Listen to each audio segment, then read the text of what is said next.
જય માતાજી, જય દ્વારકાધીશ. કાલે જ મેં એક વિડીયો અપલોડ કરેલો જેમાં મેં જણાવેલું કે મેં લગ્ન કરી લીધા છે. મારી રાજી ખુશીથી હું એમના જોડે રહું છું, એમના જોડે આવી છું. છતાં પણ અમુક લોકોએ સોશિયલ મીડિયામાં વિરોધ કરવાનું ચાલુ કર્યું છે, ધમકીઓ આપવાનું ચાલુ કર્યું છે, મારી નાખીશું, ઉપાડી જઈશું. બરાબર?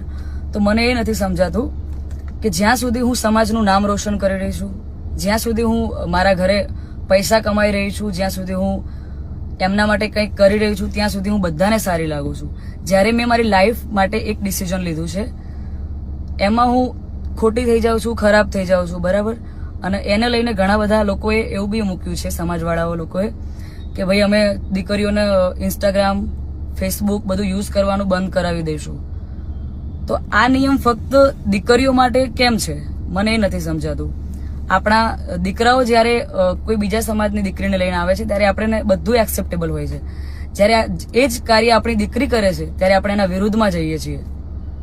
તો મને એવું લાગે છે કે અત્યારે તમે એકતા કરી રહ્યા છો, બહુ સારી વાત છે કે સમાજ એકતા કરે છે, પણ તમે લડવામાં નહીં, સમજવામાં એકતા કરશો તો વધારે સારું રહેશે. બાકી તો હું કાયદાકીય પગલાં લેવાની જ છું. અને આ બાબતે હું આપણા વિધાનસભાના અધ્યક્ષ શ્રી શંકરભાઈ ચૌધરીને વિનંતી કરું છું અને આપણા ગૃહમંત્રી શ્રી હર્ષભાઈ સંઘવીને પણ વિનંતી કરું છું કે મને આમાં સપોર્ટ કરે. અને બાકી તો આપણે કાયદાકીય રીતે લડવાની તૈયારીમાં છીએ. અને મારા સમાજને એક પ્રેમથી મારી આ રિક્વેસ્ટ હતી કે હું સમાજની દીકરી છું અને મેં જે કંઈ પણ પગલું લીધું છે એ મારી પર્સનલ લાઈફ છે, મારી પોતાની ચોઈસ છે. તો એના ઉપર કોઈ સવાલ કે કોઈ કમેન્ટ્સ કરવાનો કોઈને અધિકાર નથી.